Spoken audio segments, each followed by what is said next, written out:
Rhinitis जो है that is the inflammation of the nasal tract, nasal chamber, mucus membrane की inflammation होती है यहाँ पे। और एस्थमा, बेटा एस्थमा इज़ अ कंडीशन जिसमें क्या होता है, जो ट्रैकिया होता है, see if this is a trachea, उस पर हमें पता है incomplete cartilaginous C shaped rings होती हैं। बेटा एस्थमा में क्या होता है, जो रेस्पिरेटरी पैसेज होता है वही इम्पीड हो जाता है। इम्पीड मतलब ब्लॉक हो जाता है। कैसे? क्योंकि जो ट्रैकिया की वॉल होती है, सी देखो अगर ये ट्रैकिया की वॉल है तो ये पूरी की पूरी क्या हो जाती है, इन्फ्लेम्ड, स्वेल हो जाती है। तो सोचो अगर ये ट्रैकिया की वॉल स्वेल हो गई, अब सोचो यहाँ से देखो एयर जाने का रास्ता कितना इम्पीड हो गया, कम हो गया ना, देखो, राइट। तो difficulty in breathing, right. So if this is trachea और ट्रैकिया की जो वॉल्स हैं वो अगर स्वेल हो जाएं तो बेटा जो रेस्पिरेटरी पैसेज है वो क्या हो जाएगा, यस, तो क्या हो जाएगा, रेस्पिरेटरी पैसेज काफ़ी इम्पीड हो जाएगा। Next is bronchitis. Bronchitis, itis word again for inflammation. So here is the inflammation of the bronchial tubes, bronchi, right. तो यहाँ पे जो म्यूकस मेम्ब्रेन होती है ब्रोंकियोल्स की एंड ब्रोंकाई की वो इन्फ्लेम्ड हो जाती है। सो तीनों कंडीशंस एलर्जी के कारण डेवलप हो जाएंगी, rhinitis, asthma and bronchitis. Clear? Now students हम टर्म यहाँ पे डिस्कस करेंगे एरोएलर्जेंस। तो जो एलर्जेंस, बेटा एलर्जन क्या होता है, anything, any foreign substance, any particle that leads to allergy, it is allergen. So aeroallergen is the one which is present in the air, that is known as aeroallergen.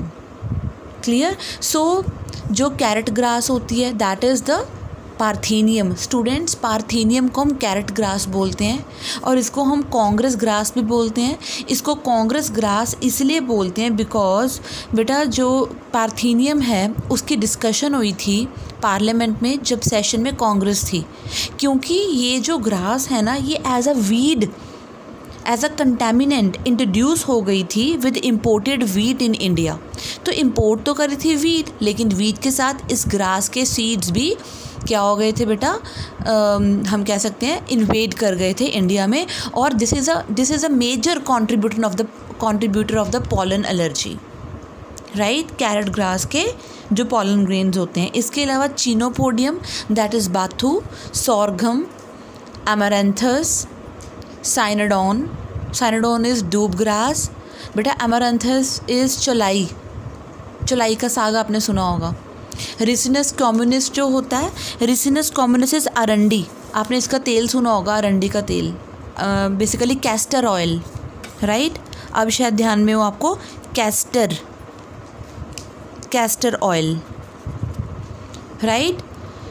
तो ये हम बात कर रहे थे अभी एरोएलर्जेंस की। तो कैरेट ग्रास के मतलब पार्थेनियम के, चिनोपोडियम के, अमरैंथस के, साइनोडॉन के, रिसिनस के, सोरगम के, they are all aeroallergens and that can lead to pollen allergy. Whereas hay fever, it is also a very serious allergic problem, right, and it is caused by the pollens of ambrosia.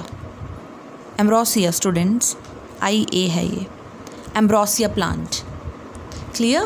So हम इसको अगर पूरा as a summarise करें तो hay fever it is caused by the pollens of ambrosia, right. और जो allergic condition है ना that is in some people only, right, because some people they are hypersensitive to some allergens. वो कुछ ज़्यादा ही sensitive होते हैं किसी एलर्जन को पर्टिकुलर लेकर, right. So in some people they cause allergic reactions like asthma, bronchitis etc. and अभी हम बात करते हैं बेटा पार्थेनियम जो है वो सबसे ज़्यादा इम्पॉर्टेंट है इसमें। अब पार्थेनियम जो है it that came into India as a contaminant with the imported wheat and now it has become ubiquitous, मतलब that is present everywhere. Ubiquitous का मतलब भी यही होता है, दैट इज़ प्रेजेंट एवरीवेयर, हर जगह मिल जाता है अभी हमें ये पार्थेनियम, राइट। इसके बाद हम जो टॉपिक स्टार्ट करने वाले हैं वो है हमारे पास that is pollen products, right. Students जो पॉलन के प्रोडक्ट्स हैं नाउ ये अवेलेबल हैं as tablets as well as syrups, ये अवेलेबल है, मार्केट में अवेलेबल होते हैं।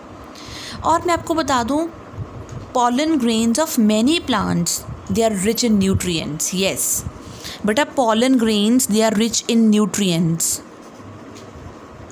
Pollen grains are rich in nutrients. And you know, ये जो pollen grains हैं, they are basically collected by the bees and they use for variety of purposes like nature cure के लिए, cosmetics के लिए, food supplements के लिए, right? Pollen grain, because they are rich in nutrients, they contain, see, they have abundant carbohydrates, about 24 to 48% carbohydrates, fats 0.9 to 14.5%, proteins 7 to 26%. So see how much good amount of the nutrients are present in the pollen grains. So it's become a fashion in the recent years basically to use pollen tablets as food supplements. So it become a fashion, like, right? And you know, in Western countries, a large number of pollen products in the form of tablets and syrups, they are available in the market in Western countries. Pollen consumption has been claimed to increase the performance of athletes also. बेटा pollen tablets या syrups लेने से health improve होती है और performance improve होती है. And it also enhance the performance of athletes and even the performance of race horses, right? Specifically for race horses. So they provide good amount of nutrients. So this was about pollen products. तो students, हमने अभी जो छोटे छोटे topic थे जैसे कि pollen products, pollen viability के अलावा pollen allergy, वो सारे हम डिस्कस कर चुके हैं. मैं आपको थोड़ा सा और बताऊंगी कि लार्जेस्ट और सबसे लार्जेस्ट pollen, क्योंकि pollen का टॉपिक चल ही रहा है, हम डिस्कस कर लेते हैं. जो सबसे लार्जेस्ट pollen है, बड़ा pollen, large, that is of mirabilis. Students, you know it very well. Mirabilis jalapa, it's 4 o'clock plant, right? Smallest pollen is of Myosotis. Right? And the longest pollen, बेटा फ़र्क है देखो largest और longest में, right? Length wise, longest pollen is that of Zostera. Zostera is also known as seagrass, seagrasses or seagrass, right? Clear? तो जो Zostera के pollen grains होते हैं ना, वो filamentous होते हैं, लॉन्ग होते हैं, रिबन लाइक होते हैं एंड विदाउट एक्साइन होते हैं, राइट? एक्साइन नहीं होती उनमें. क्लियर? सो यहाँ तक हमारा पॉलन वाला ये topic, pollen products, pollen viability और पॉलन एनर्जी ख़त्म. अब हम स्टार्ट करने वाले एक new topic, that is microgametogenesis. Students please confuse नहीं होना, क्योंकि बहुत बच्चे इसमें कंफ्यूज होते हैं माइक्रोस्पोरोजेनेसिस और माइक्रोगेमीटोजेनेसिस में. पहले मैं आपको थोड़ा सा बता दूं कि माइक्रोस्पोरोजेनेसिस क्या था. स्टूडेंट्स याद करो, माइक्रोस्पोरोजेनेसिस क्या था? माइक्रोस्पोरोजेनेसिस था माइक्रोस्पोर की फॉर्मेशन. कहाँ से करी थी हमने माइक्रोस्पोर की फॉर्मेशन? एमएमसी से. याद करो, माइक्रोस्पोर मदर सेल से. याद आया? माइक्रोस्पोर मदर सेल ने क्या करी थी? मियोसिस. मियोसिस करने के बाद 4 हैप्लॉइड क्या बने थे हमारे पास? पॉलन ग्रेन्स कह सकते हो आप, चाहे आप उनको क्या बोल सकते हो? माइक्रोस्पोर्स बोल सकते हो, राइट? तो एमएमसी मियोसिस करने के बाद 4 हैप्लॉइड पॉलन ग्रेन्स या फिर 4 हैप्लॉइड माइक्रोस्पोर्स बनाता है. अब एमएमसी कहाँ से बना था? याद करो, स्पोरोजिनस टिश्यू. याद करो, स्पोरोजिनस टिश्यू के जब प्लाज्मोडेस्मेटल कनेक्शंस ब्रेक हो जाते हैं तब हम उनको क्या बोलते हैं? एमएमसी. स्पोरोजिनस टिश्यू कहाँ से डेवलप हुआ था स्टूडेंट्स? याद करो, आर्कीस्पोरियल सेल डिवाइड करा था periclinally into 2 cells, parietal cell and sporogenous cell. Parietal cell ने एंथर की वॉल बनाई थी और स्पोरोजिनस सेल ने स्पोरोजिनस टिश्यू बना दिया था माइटोसिस करके. और वही स्पोरोजिनस टिश्यू से क्या डेवलप हुआ था स्टूडेंट्स? MMC, right. तो ये तो था जब माइक्रोस्पोर बनता है, तो माइक्रोस्पोरोजेनेसिस था। अब हम कर रहे हैं कि वो माइक्रोस्पोर गेमीट बनेगा भी, वो गेमीट नहीं था। So we can also call it as the development of male gametophyte. what we call it as development of male gametophyte,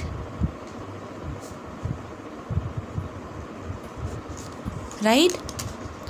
mail gametophyte की डेवलपमेंट स्टूडेंट्स हम 2 फेजेस में पढ़ेंगे। एक हम पढ़ेंगे pre pollination development,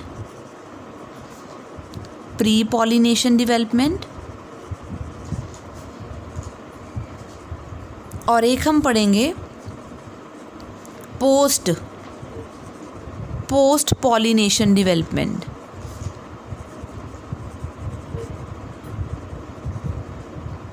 pre pollination development and post pollination, मतलब pollination से पहले वाली डेवलपमेंट क्या क्या चेंजेस आती हैं और पॉलिनेशन के बाद क्या क्या चेंजेस आती हैं। Very very important topic, microgametogenesis, right. तो हम पहले स्टार्ट करेंगे pre pollination development, right. Pre pollination development. तो आप मुझे बताओगे, अभी तक हमने पॉलन ग्रेन का कहाँ तक पढ़ा है? हमने ये पढ़ लिया कि पॉलन ग्रेन बन चुका है कहाँ से, फ्रॉम MMC, यानी कि सबसे पहला सेल जो हो गया मेल गेमीटोफाइट का, वो कौन होएगा? Pollen grain, right. तो हमारे पास क्या डेवलप हुआ है already? Pollen grain. So pollen grain is the first cell of male gametophyte. और पॉलन ग्रेन जो होता है ना, that represents the immature male gametophyte. बेटा अभी वो मेच्योर नहीं है, देखो बन तो गया लेकिन अभी तक वो उसमें गेमीट की फॉर्मेशन नहीं हुई है, तो अभी हम उसको क्या कहते हैं? That is immature male gametophyte, right. और जो डेवलपमेंट है मेल गेमीटोफाइट की, वो होती कहाँ पे है? बेटा वो एंथर के बीच में ही होती है, यानी कि एंथर के बीच में ही देखो प्री पॉलिनेशन डेवलपमेंट हो रही है ना, पॉलिनेशन से पहले ही वो एंथर की लोब के अंदर ही गेमीट बन रहा है। तो जो डेवलपमेंट है, development of male gametophyte is precocious. बेटा प्रीकॉशियस का मतलब क्या है? प्रीकॉशियस का मतलब है कि वो जहाँ पे प्रेजेंट है वहीं पे ही उसकी डेवलपमेंट शुरू हो जाएगी। मतलब हमारे पास जो पॉलन ग्रेन था वो कहाँ पे प्रेजेंट था? एंथर लोब के अंदर। एंथर लोब के किस पोर्शन के अंदर? माइक्रोस्पोरेंजियम के अंदर। तो वहीं पे ही उसकी डेवलपमेंट स्टार्ट हो जानी है। So we can also call it as in situ, very very important, in situ development. In situ development क्या होता है? जहाँ पे वो प्रेजेंट है वहीं पे ही डेवलपमेंट इसकी क्या हो जानी है? स्टार्ट हो जानी है। कहीं और जाने की ज़रूरत नहीं है इसको, क्योंकि हम पहले ही पढ़ रहे हैं, it is pre pollination development, right. So हम कह सकते हैं in the beginning of this process के पहले प्री पॉलिनेशन डेवलपमेंट होनी है, और वो होनी कहाँ पे है? माइक्रोस्पोरेंजियम के अंदर ही होनी है, इन सीटू होनी है। और हम बात कर रहे थे कि जो फ्लावरिंग प्लांट्स होते हैं उनमें जो पॉलन ग्रेन होता है या माइक्रोस्पोर होता है, उसको फर्स्ट सेल माना जाता है मेल गेमीटोफाइट का। पार्शियल सी जर्मिनेशन या development of pollen grain start कहीं पे हो जानी है? डिहाइसेंस से पहले ही हो जानी है स्टार्ट। अभी एंथर ब्रेक भी नहीं होगा, पहले ही उसकी डेवलपमेंट, उसको गेमीट, उसके गेमीट बनने का प्रोसेस उसकी एंथर की लोब के बीच में ही शुरू हो जाना है। क्लियर? वहीं पे ही स्टार्ट हो जाना है। So development of pollen grain, development of pollen also takes place at mother's place भी कह सकते हो आप। क्या कह सकते हैं हम? At mother's place. Mother's place मतलब जहाँ पे वो बना है। इसको आप इन सीटू डेवलपमेंट बोलो, इसको आप प्री कॉशियस डेवलपमेंट बोलो, इसको एट मदर्स प्लेस बोलो। That's one and same thing. That means inside pollen sac of the anther. That means in situ development. Clear? तो अब हम डिस्कस करेंगे इसको डायग्राम्स के थ्रू। तो पहले मैं डायग्राम्स के थ्रू करूँगी, उसके बाद मैं थ्योरी इसके डिस्कस करूँगी। तो देखो ये रहा हमारे पास, that is a first formed pollen grain. देखो that is a first formed, अभी बना है ये पॉलन ग्रेन। क्या कहाँ से बना था स्टूडेंट्स? मैं बार बार बता रही हूँ आपको, ये बना था एमएमसी से। एमएमसी ने क्या करी थी? मियोसिस। और कितने बने थे पॉलन ग्रेन? 4। मैं यहाँ पे एक पॉलन ग्रेन की डेवलपमेंट दिखा रही हूँ आपको, राइट। तो मैं कह सकती हूँ इन द बिगनिंग, यहाँ पे स्टार्टिंग में मैंने क्या लिया है? फर्स्ट फॉर्म्ड पॉलन ग्रेन लिया है।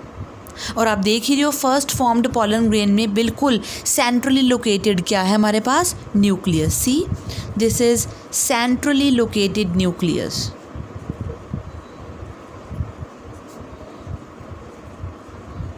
राइट। और ये रहा इसका, ये रेड वाला जो मैं डॉट्स बना रही हूँ, this one is it's cytoplasm,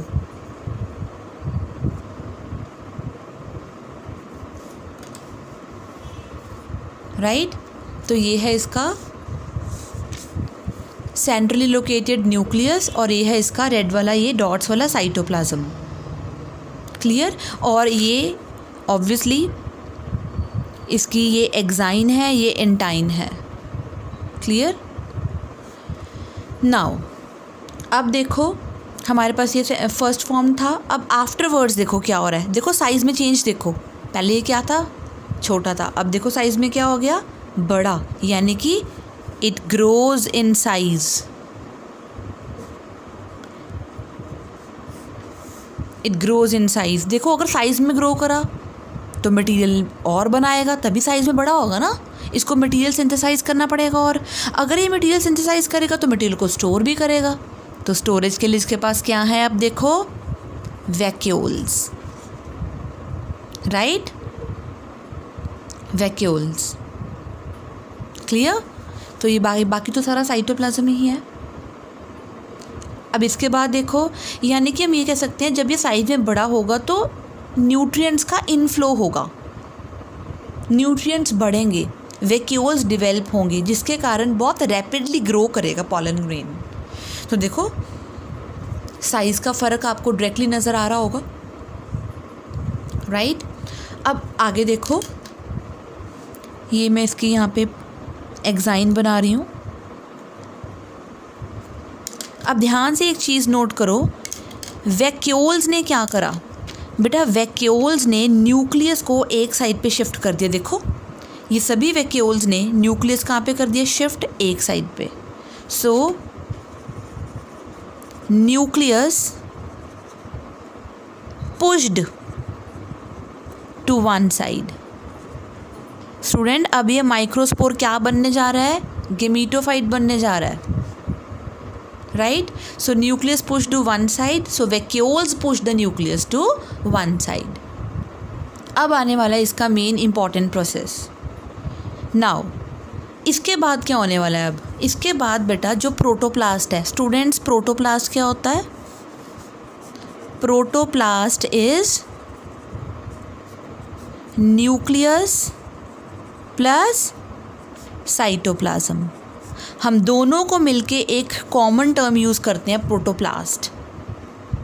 तो जो प्रोटोप्लास्ट है, अब ध्यान से देखो, वो डिवाइड होएगा mitotically. Students please note it, mitosis करनी है अब इसने।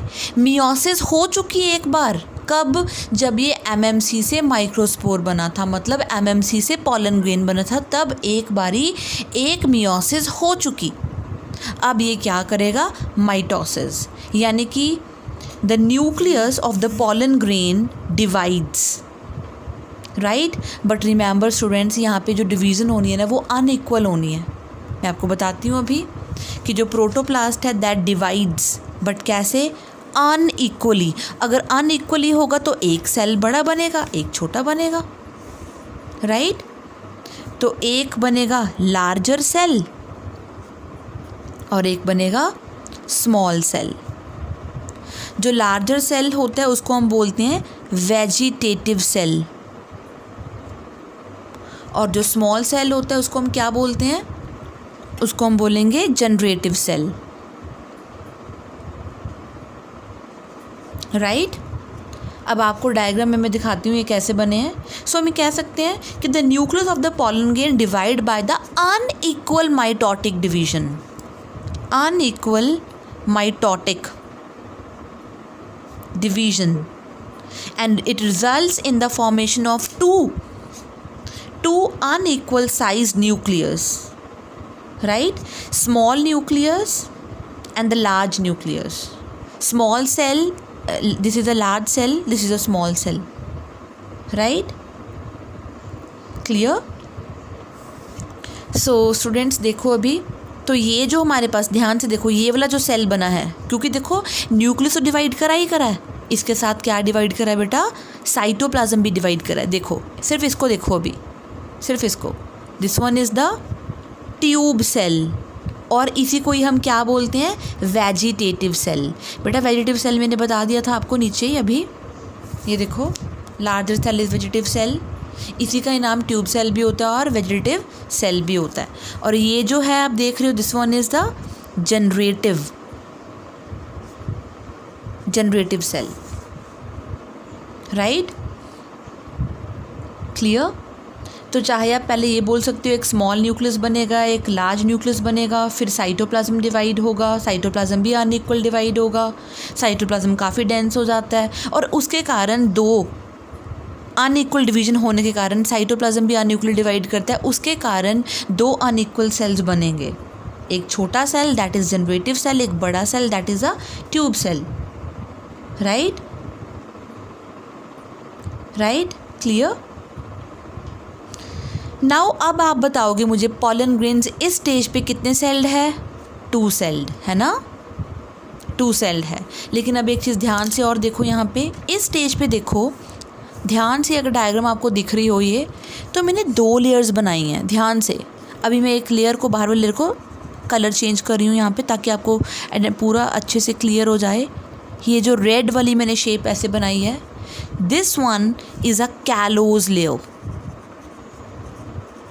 यस स्टूडेंट्स, एक कैलोज की लेयर भी डिवेल्प हो जाएगी around the generative cell, callose की लेयर डिवेल्प हो जाएगी around the generative cell, right, जो उस जनरेटिव सेल को वॉल से सेपरेट कर देगी, राइट, जो उस जनरेटिव सेल को वॉल से क्या कर देगी बेटा, सेपरेट कर देगी। यानी कि कैलोज लेयर जो है उसका काम है जनरेटिव सेल को वॉल से क्या करना, सेपरेट करना। Clear? In the mean time क्या होगा, कैलोज लेयर भी दोबारा डिज़ोल्व हो जाएगी, पूरी डिज़ोल्व होने के बाद आप देख रहे हो ये चीज़, ये देखो ये वाला जो जनरेटिव सेल है ना, that come in the cytoplasm of tube cell, देखो ये पूरा ट्यूब सेल है, पूरा ये छोटा सा ये cell, this one is a generative cell, that generative cell come in the cytoplasm of the tube cell. बेटा ये जनरेटिव सेल का न्यूक्लियस है और ये ट्यूब सेल का न्यूक्लियस है, इसी को हम और क्या बोलते हैं, वेजिटेटिव सेल, राइट। तो callose layer dissolves and the naked generative cell come to lie in the cytoplasm of the tube cell. Tube cell में देखो वैक्यूल्स भी हैं, सेल ऑर्गेनेल्स भी होंगी, राइट। नाउ अब आप एक चीज़ ध्यान से और देखो, इन द सेम टाइम देखो जो ट्यूब सेल का न्यूक्लियस है वो कैसे हो गया, लार्ज, बड़ा नहीं हो गया, देखो पहले से लार्ज हो गया, और कैसा शेप का हो गया बेटा, irregular, it becomes large and irregular in shape. और जनरेटिव सेल देखो कैसा हो गया, स्पिंडल शेप्ड। बेटा स्पिंडल शेप कैसी होती है, लाइक दिस, इसको स्पिंडल शेप बोलते हैं, that is tapering at the ends, that is tapering at the ends and broad in the middle, ऐसे, that is tapering at the ends and broad in the middle. तो देखो कैसा होगा generative cell, मैं यहीं पे लिख रही हूँ, it becomes spindle shaped. Clear? तो स्टूडेंट्स अब हम क्या कहेंगे, इस स्टेज पे पॉलन ग्रेन कितने सेल्ड है, बाय सेल्ड, 2 सेल्स हैं इसके बीच में, एक ट्यूब वाला सेल है और एक जनरेटिव सेल है। अब आपको याद आ रही होगी मेरी बात, जब मैंने आपको स्ट्रक्चर ऑफ पॉलन ग्रेन पढ़ाना शुरू करा था, तब मैंने क्या कहा था कि यहाँ पे चाहे आप अभी एक न्यूक्लियस बना लो चाहे 2 बना लो, क्योंकि बाद में हम डिस्कस करेंगे। मैंने कहा था कि ये 2 सेल्ड या 3 सेल्ड कैसे हो जाता है, याद आया? Yes, clear. और मैं आपको स्टूडेंट्स एक चीज़ बता दूं कि 60% एंजियोस्पर्म्स में, 60% एंजियोस्पर्म्स में यानी कि फ्लावरिंग प्लांट्स में जो पॉलन ग्रेन्स होते हैं ना, वो इसी बाई सेल्ड स्टेज पे शेड हो जाते हैं, right? They shed at bicelled stage, clear? So 60% angiosperms में ये पॉलन ग्रेन्स जो है वो बाई सेल्ड स्टेज पे ही शेड हो जाते हैं। लेकिन रेस्ट कितने angiosperms, rest of 40% of angiosperms में क्या होता है, जो पॉलन ग्रेन्स हैं वो कैसे रिलीज़ होते हैं, एट 3 सेल्ड स्टेज। ये मैं अभी आपको पढ़ाऊँगी। एट सो रेस्ट 40% में 3 सेल्ड स्टेज में क्या हो जाते हैं बेटा, रिलीज़ हो जाते हैं। ये हम डिस्कस अभी करेंगे कि क्या कैसे ये 3 सेल्ड हो जाता है, राइट? एक्चुअली बेटा 40% एंजियोस्पर्म्स में जो जनरेटिव सेल होता है ना, वो डिवाइड कर जाता है अगेन बाय माइटोसिस। तो फिर जनरेटिव सेल, क्योंकि नेम से पता चला जनरेटिव, वो कुछ और जनरेट करने वाला है। सो 40% ऑफ एंजियोस्पर्म्स में वो जनरेटिव सेल जो है वो आगे 2 न्यूक्लियस में, 2 मेल गेमीट्स में, 2 मेल न्यूक्लियाई में डिवाइड हो जाता है। यानी कि फिर एक ट्यूब न्यूक्लियस हो गया और 2 मेल गेमीट्स हो जाएंगे in the 40% of the angiosperms, right? Next है स्टूडेंट्स पोस्ट पॉलिनेशन डेवलपमेंट। आपको याद होगा हमने बोला था कि हमने डेवलपमेंट ऑफ मेल गेमीटोफाइट कैसे पढ़ना है, pre pollination development and post pollination development. तो हमने पॉलिनेशन से पहले मतलब एंथर की लोब के माइक्रोस्पेंजियम के अंदर कैसे जो पॉलन ग्रेन है गेमीटोफाइट बनता है वो डिस्कस कर लिया। लेकिन अब हम क्या करेंगे, पॉलिनेशन होने के बाद कैसी चेंजेस आती हैं वो हम पढ़ेंगे, राइट? तो पॉलिनेशन होने के बाद क्या होता है बेटा, जो फर्दर जो पोस्ट पॉलिनेशन है वो कैसे मानेंगे कि that further development of pollen grain occur on the stigma, क्योंकि अब पॉलिनेशन हो चुकी, पोस्ट पॉलिनेशन है। So further development of pollen grain occurs on the stigma, right? तो सोचो इमेच्योर मेल गेमेटोफाइट कहाँ पे गिरा, स्टिग्मा के ऊपर गिरा, राइट? ये देखो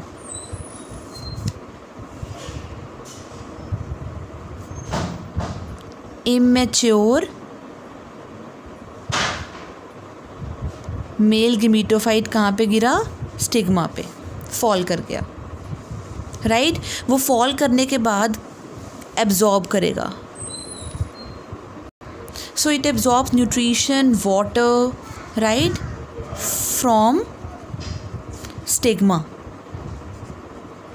अब वो कैसे absorb करेगा, कहाँ से absorb करेगा? स्टूडेंट्स आपको याद होगा जर्म पोर एक ऐसी प्लेस थी जहाँ पे एग्जाइन या तो बिल्कुल एब्सेंट थी या बिल्कुल थिन थी। तो वहाँ से न्यूट्रिशन, वाटर वो एब्जॉर्ब कर लेगा from the stigma through germ pore. तो अगर ऐसा करेगा तो सोच के देखो, अगर वाटर एब्जॉर्ब कर लेगा अंदर तो वो कैसा हो जाएगा, सेल का कंटेंट वॉल्यूम बढ़ जाएगा, पॉलन ग्रेन का वॉल्यूम इंक्रीज़ हो जाएगा। पॉलन ग्रेन का अगर वॉल्यूम इंक्रीज़ होगा तो वो प्रेशर लगाएगा, वो प्रेशर एग्जर्ट कहाँ पे करेगा, पूरी वॉल्स पे। तो देखो वाटर गेन करने के बाद पॉलन ग्रेन का साइज़ क्या हो जाएगा, इंक्रीज़, सेल का वॉल्यूम क्या हो जाएगा, बढ़ जाएगा। सेल का वॉल्यूम बढ़ने के बाद पॉलन ग्रेन क्या लगाएगा, अब ऑब्वियसली जो अंदर वाली लेयर है वो क्या लगाएगी, सेल का कंटेंट क्या लगाएगा, प्रेशर लगाएगा दोनों वॉल्स पे, एक्साइन पे भी लगाएगा और इंटाइन पे भी लगाएगा प्रेशर, राइट? और प्रेशर लगाने पे इंटाइन जो है दैट कम्स आउट, सी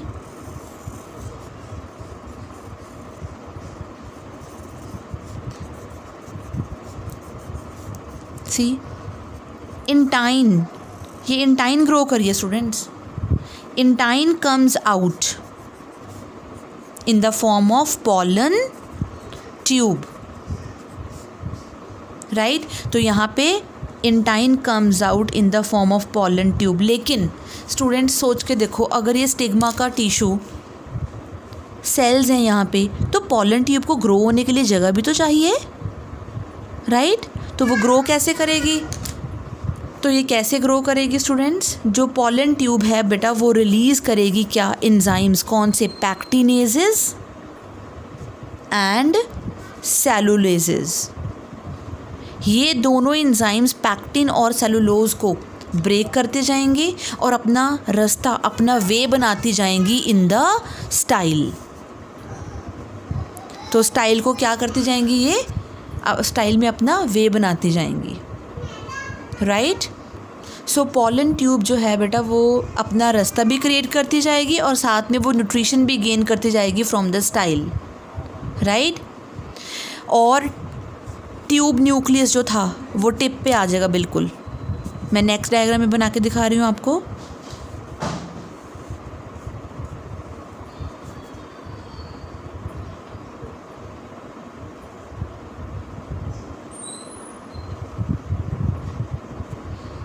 जो ट्यूब न्यूक्लियस है वो कहाँ पे आ जाएगा? बिल्कुल ये देखो टिप पे आ जाएगा। Tube nucleus it comes at the tip. और जो हमारे पास क्या था यहाँ पे? जनरेटिव सेल था, वो माइटोटिकली डिवाइड करेगा। और कितने में डिवाइड हो जाएगा? अगर वो माइटोसिस करेगा जनरेटिव सेल तो 2 मेल गमीट बनाएगा। देखो इट फॉर्म 2 मेल गमीट्स। और टिप पे क्या प्रेजेंट है? अभी भी ट्यूब न्यूक्लियस प्रेजेंट है। क्लियर? सो हमारे पास ट्यूब न्यूक्लियस टिप पे है और 2 मेल गमीट्स। बेटा ये मेल गमीट्स किसने बनाए हैं? जनरेटिव सेल ने। वो भी कैसे? माइटोसिस करके, राइट। मेल गमीट अगर आप देखोगे it's spherical in outline. Tube nucleus तो बाद में डीजनरेट ही कर जाता होता है, ये हम बाद में पढ़ेंगे, अभी नहीं, राइट। सो हम ये कह सकते हैं कि जो फर्दर डेवलपमेंट है पॉलन ग्रेन की, that takes place on the stigma of the carpel after the pollination. Pollen grain absorb moisture and sugar content from the stigma.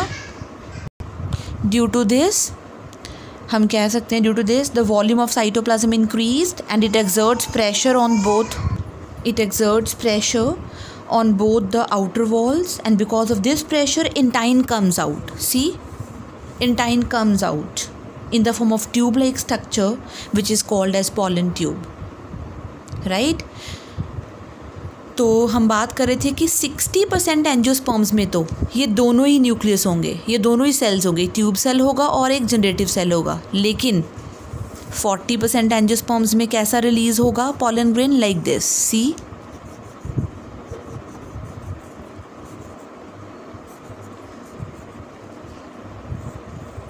Generative cell,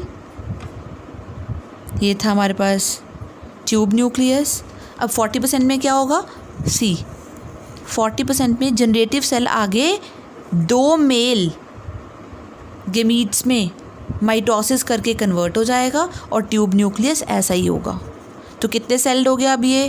that become 3 sailed, right. 40% angiosperms में इस stage पे release होगा और 60% angiosperms में 2 sailed stage पे release होगा, right. तो अगर मैं आपको पॉलन ग्रेन की स्ट्रक्चर ड्रॉ करके दिखाऊं जिसमें कंप्लीट हमने पॉलन ट्यूब दिखा रखी हो, it would be like this. सी,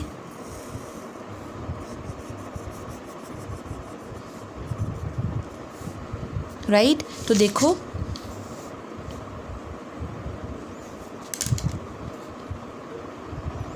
ये वैक्यूल्स डेवलप कर रही हूँ मैं यहाँ पे।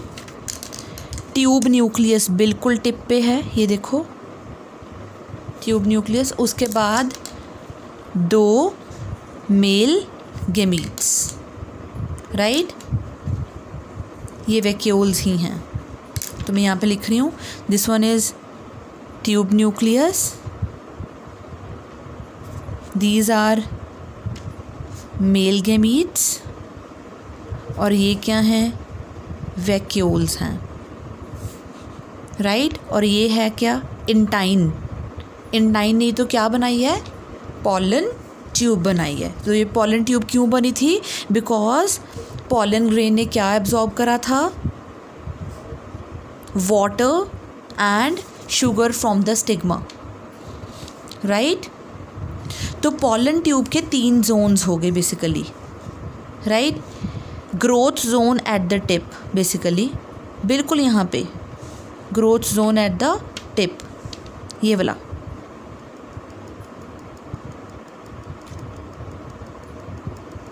ये दिस वन इज, यहाँ से ये ग्रो करती है, growth zone at the tip. जैसे कि हम बलून फैलाते हैं तो बलून हम ब्लो करते हैं, तब क्या होता है, वो बलून जो है वो एंड से ग्रो करता रहता है ना। तो this one is a growth zone at the tip. तो पॉलन ट्यूब नीचे से ऐसे ग्रो करती है, यहाँ से थिन होती जा रही है। फिर उसके बाद यानी कि एक जोन तो ये हो गया। सेकंड जोन कौन सा होगा, ये देखो, न्यूक्लियर जोन, न्यूक्लियर जोन जिसमें क्या है, मेल गैमीट्स है और ट्यूब न्यूक्लियस है। और दूसरे वाला कौन सा जोन है, एंड वाला, ये वाला, दिस वन इज़ वैक्यूलाइजेशन जोन। कौन सा जोन है, वैक्यूलाइजेशन जोन, मतलब इसमें क्या है, वैक्यूल्स प्रेजेंट हैं, राइट। तो हमारे पास यहाँ पे पोस्ट पॉलिनेशन डेवलपमेंट भी ख़त्म होती है और पॉलन ट्यूब के हमने जोन्स भी डिस्कस कर लिए। और आपको मैं बता दूँ, जो पॉलन ट्यूब है that was discovered by scientist Amici. Amici discovered pollen tube, pollen tube in the plant Portulaca plant. और Zea mays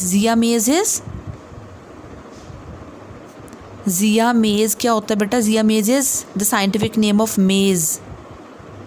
उसकी longest pollen tube बनती है, longest pollen tube, right। तो स्टूडेंट्स, यहाँ तक हमारा प्री पॉलिनेशन और पोस्ट पॉलिनेशन डेवलपमेंट ख़त्म, यानी कि हमारा जो टॉपिक था माइक्रो गैमेटोजेनेसिस वो डन, राइट। तो हमने विद डायग्राम्स इसको डिस्कस कर लिया, क्लियर, सी, राइट।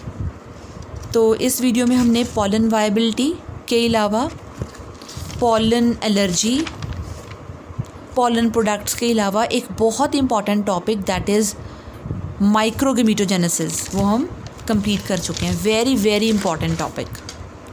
ओके स्टूडेंट्स, हम अपनी नेक्स्ट वीडियो में जो टॉपिक स्टार्ट करेंगे वो हम करेंगे पिस्टिल। मेल वाला पोर्शन यहीं पे ही ख़त्म हो जाता है हमारा। Bye bye.